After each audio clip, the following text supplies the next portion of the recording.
my background, I'm doing two things. I'm an entrepreneur in residence right now for a nanotech and materials science institute here in the state of Oregon.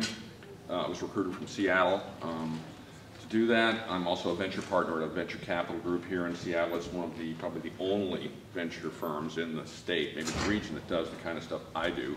I only do stuff that saves lives. It doesn't make a lot of money sometimes. The social network people make a whole lot more money, but it saves lives. And I'm working on, so I'm doing the Onami gig, which is where I plug Sarah into, and I'm also working on two startups that I'm the CEO of coming out of OHSU with a neurosurgeon and a pulmonologist, respectively. So my background, I went to Reed, got a undergraduate degree in chemistry.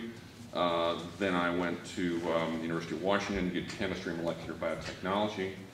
Actually, those courseworks were separated by 10 years, but I got a master's degree there. I went to MIT and got a degree in finance and got plugged into the venture capital business there. But in between those educational experiences were the practical experiences.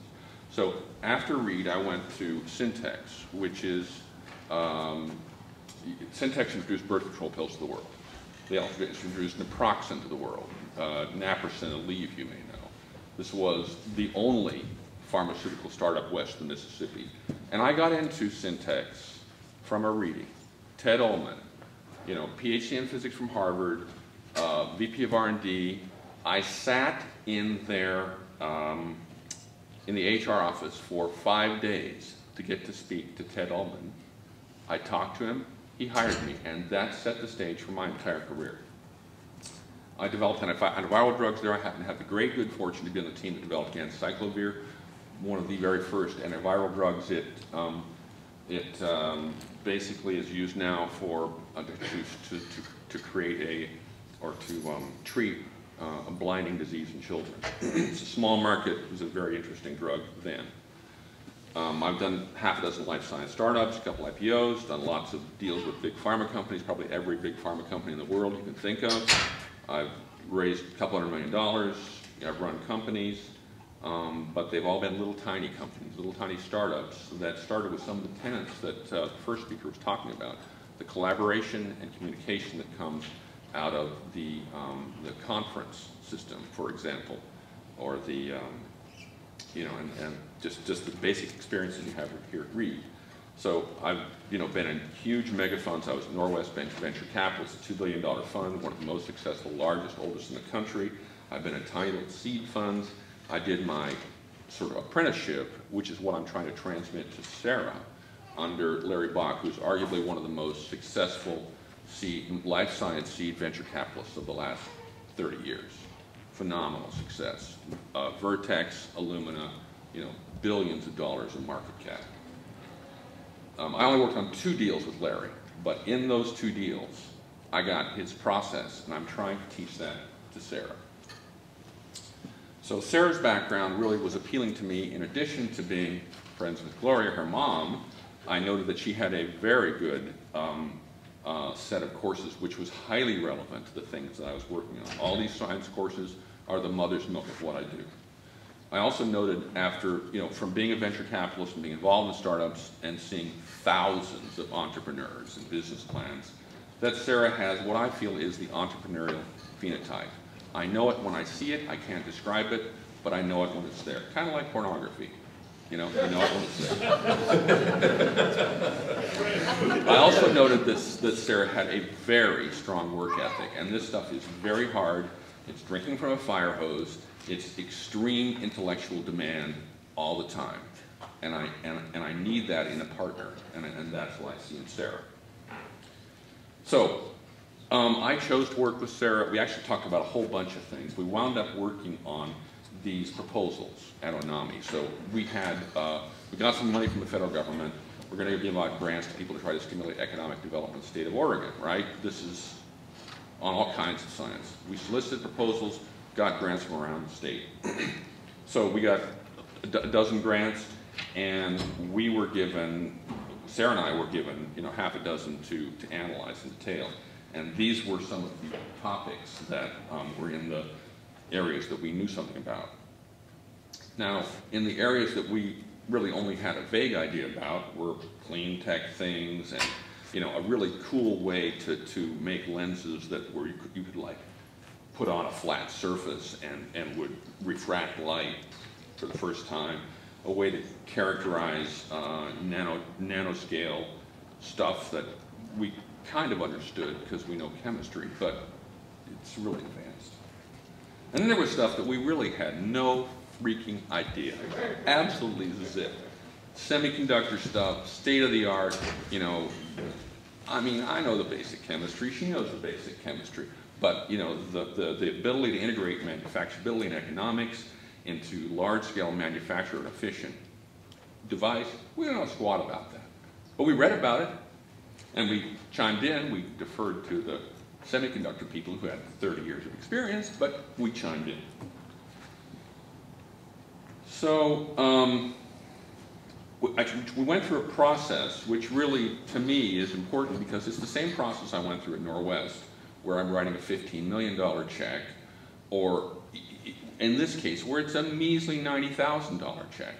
It's the same basic process. Is this idea truly novel and patentable? And why hasn't somebody else done it before? Then the dog food business. Okay, this is classic in venture capital. Will the dogs eat the dog food? How many dogs are out there? Then how do you get the food to the dogs? Distribution, which people always forget. Those are really critical questions to ask in any kind of business, any sophisticated technology kind of business anyway. And then one of the hardest things and one of the most intellectual exercises is really, you know, what is the competitive matrix for this technology in industry and in academia? Who are the other players out there? Where, you know, how does your technology or stuff, your product fit in? And that's really hard to figure out, but it's really, really important. And then, you know, is this money catalytic or stoichiometric? Okay, I've been in the pharmaceutical business. It takes 10 years and $1 billion to make a drug. That's a stoichiometric application of capital, huge dollars. On the other hand, if you can spend $250,000, like, you know, gap funds, or $90,000 to make a significant change that will allow people to get money, that's catalytic. We'll solve the problem, make the company in Oregon, in this case, financeable. Can it create jobs? Who else around the table has invested in it? The university, where the technology came from, the academics, the corporate partners, who's put money in? Are these really A-level players? Is this really financeable in the real world? And what else do they need, and how can we help them with it? So we went through that process, Sarah and I did together, and then we got on a conference call with the rest of the team and rank ordered the proposals. And these are, you know, as you can see, very, very experienced people with senior backgrounds in their respective fields of endeavor. Then we went back and did more due diligence, you know, answered the key questions raised in the conference call, trying to figure out what would really change this from being, you know, fuzzy gray to crystal clear, black or white. We looked at the IP in detail, sometimes with the patent attorney.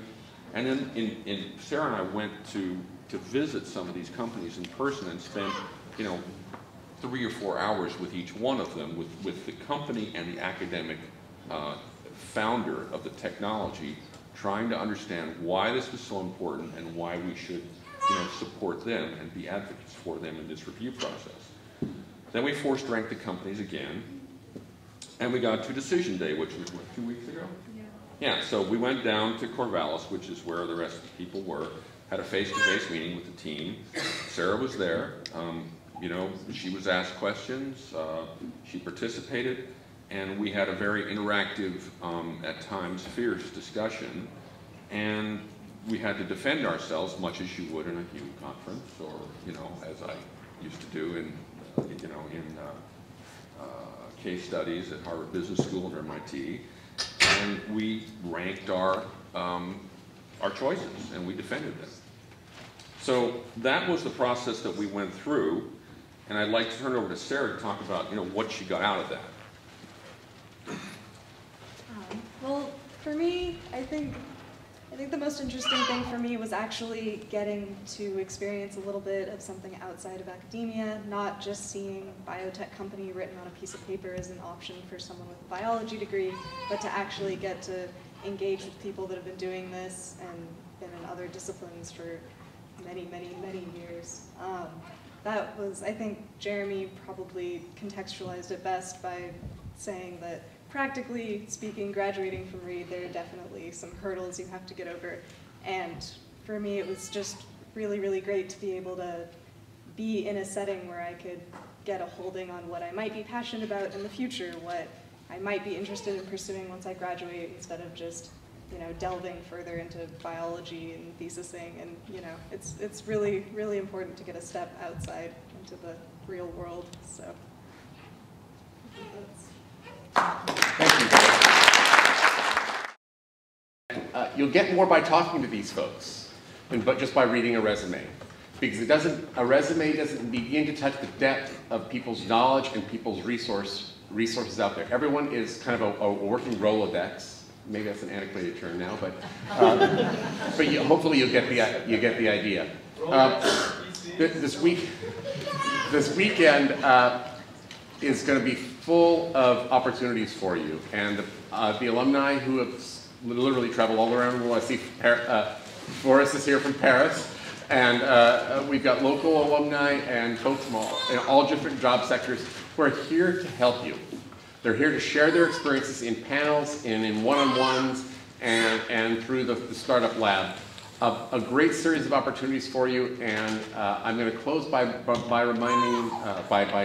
sharing a bumper sticker that my very conservative father-in-law, who's a mining geologist, has on his desk.